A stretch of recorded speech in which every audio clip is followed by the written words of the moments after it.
జన్మించిన మహాత్మా జ్యోతిరావు ఫులే జయంతి వేడుకలు ఘనంగా జరిగాయి. ఈ సందర్భంగా అంబర్పేటలో ఆయన విగ్రహాన్ని దర్శించి పూలమాలలు సమర్పించిన అనంతరం ప్రముఖ రాజకీయ విశ్లేషకుడు కందారం రాజమోహన్ ఆయన బాబురావు పూలే చిత్రపటానికి పూలమాలలు సమర్పించి ఈ సందర్భంగా మాట్లాడారు. ఈరోజు చాలా భారతదేశంలో ఉన్నటువంటి బడుగు బలహీన వర్గాలకి, హరిజనులకి, గిరిజనులకి అంటరాని ధనాన్ని అనుభవించిన అందరికీ ఒక శుభదినంగా నేను భావిస్తూ ఉన్నాను. భారతదేశంలో 19వ శతాబ్దంలో దళితులకు, అణగారిన వర్గాలకి, సర్బండ జాతులకు, నిమ్న జాతులందరికీ ఒక ఆశా జ్యోతి, ఒక మహా ఆయుధంగా దొరికినటువంటి ఒక మహానీయుడే మహాత్మా జ్యోతిరావు ఫూలే గారు. ఆయన సమాజంలో పట్టి పీడిస్తున్న రుగ్మతని కనుక్కొని దానికి ట్రీట్మెంట్ చేసే క్రమంలో అనేక సంస్కరణలు చేస్తూ ఒక సోషల్ రిఫార్మర్గా, ఒక భారతదేశంలో ఒక గొప్ప ఉద్యమకారుడిగా, అణగారిన ఎంతో మేలు చేసినటువంటి ఒక మహానీయుడు జ్యోతిరావు ఫూలే. ఆయన 19వ శతాబ్దంలో ఒక మహా ఆయుధంగా దొరికి అణగారిన వర్గాలకి ఎంతో మేలు చేసి, నేడు మనం స్వతంత్ర జీవనం గడుపుతున్నామంటే, ఈ రకంగా వారి వేడుకలు జరుపుకుంటున్నామంటే ఆయన ఎన్నో రకాలుగా కృషి చేస్తేనే మనం ఈ రకంగా స్వతంత్రంలో బతుకుతా ఉన్నాం. వారు 1827 సంవత్సరంలో పుట్టి అనేక త్యాగాలు చేసి 1844 సంవత్సరంలో వారు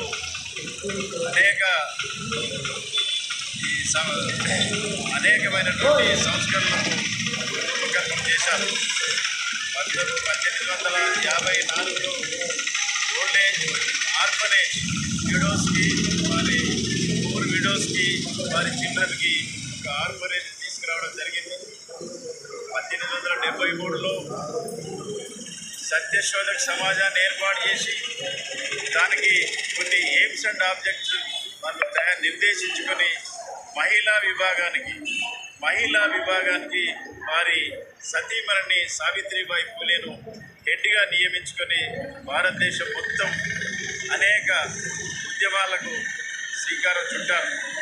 వారు భార్యాభర్తలు వారి జీవితాన్ని సమాజానికి అంకితం చేసి మన ప్రజల శ్రేయస్సు కోరి, బడుగు బలహీన వర్గాల శ్రేయస్సు కోరి, దళితుల శ్రేయస్సు కోరి, అస్పృశ్యత నివారణకు అంబేద్కర్తో సమానంగా, దళిత నాయకులతో సమానంగా వారి కంటే ముందే తను సమాజానికి దిక్సూచిగా ఉన్నాడని చెప్పడంలో సందేహం ఏమీ లేదు. అనేక సంస్కరణలు తీసుకొచ్చి ఇటువంటి మహానీయుని అడుగుజాడల్లో నేటి మన గౌరవ ముఖ్యమంత్రి రేవంత్ రెడ్డి గారు, అదేవిధంగా పిసిసి అధ్యక్షుడైనటువంటి మహేష్ కుమార్ గౌడ్ గారు వారి అడుగుజాడల్లో నడుస్తూ ప్రజలకు అదే రకమైనటువంటి పరిపాలన అందిస్తూ ముందుకు పోతున్నారని సందేహం లేదు. గత ప్రభుత్వంలో చేసినటువంటి అవకతవకలు వాటిని బేరీజు వేసుకొని ఇప్పుడు అంబేద్కర్ ఫూలే బాటలలో వారు మెదులుతూ ముందుకు సాగుతూ ప్రజానికాన్ని సమీకరించి వారికి ఏమి కావాలి అనేదానికి ఒక బెస్ట్ ఎగ్జాంపుల్ ఈ మధ్య కాలంలో integrated schools of India, young India integrated schools అని మన గౌరవ ముఖ్యమంత్రి గారి ప్రతిపాదన వారి క్యాబినెట్లో ఆమోదం పొంది ఒక కాన్స్టిట్యున్సీకి ఒక ఇంటిగ్రేటెడ్ స్కూల్ యొక్క ముఖ్య ఉద్దేశం ఏంటంటే అంబేద్కర్ ఉద్దేశం ఉంది, అందులో ఫూలే సావిత్రిబాయి ఫూలే గారి లక్షణాలు ఉన్నాయి, వాళ్ళ ఆలోచన విధానం ఉంది. సావిత్రిబాయి ఫూలే గారి ఆలోచన విధానానికి రూపకల్పన. ఎందుకంటే ఇప్పుడు కార్పొరేట్ స్కూల్స్ వచ్చినాయి, వేరే ప్రైవేటీకరణతో కులాలుగా వారిగా విడిపోయినటువంటి స్కూల్ని ఏకీకృతం చేసి ఇంటిగ్రేటెడ్ సొసైటీగా మార్చి అన్ని కులాలు అన్ని జాతులు ఒకే గొడుగు కింద చదువుకోవాలనే నినాదంతో కులగణన అనేది ఒకే ఏకీకృతంగా చేస్తూ మన గౌరవ ముఖ్యమంత్రి గారు మహేష్ కుమార్ గారు ఇద్దరు చూడెట్లలాగా ప్రయాణం చేస్తూ వారు ప్రభుత్వంలో వారి పనితీరు సావిత్రిబాయి ఫులే మన మహాత్మా జ్యోతిరావు ఫులే వారి లక్షణాలకు అనుగుణంగానే వారి అడుగుజాడలనే పోతున్నారు. కాబట్టి ఇవాళ మనం మహనీయుడిని మహాత్మా ఫులే గారిని దర్శించుకోవడం, వారికి కులాభిషేకం చేయడం చాలా నా అదృష్టంగా భావిస్తున్నా.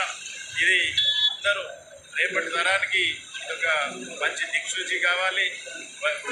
భవిష్యత్ తరాలు ఫూలే బాటలో అంబేద్కర్ బాటలో పోయినట్టయితే వారికి మన ప్రభుత్వం కనుక చేయూతనిచ్చినట్టయితే సమాజం మంచి అభివృద్ధి దిశలో ప్రయాణం చేస్తుంది, ప్రజలంతా సుభిక్షంగా ఉంటారు, విద్యాభివృద్ధి జరుగుతుంది, రైతాంగం కూడా విద్యావంతులు అవుతారు.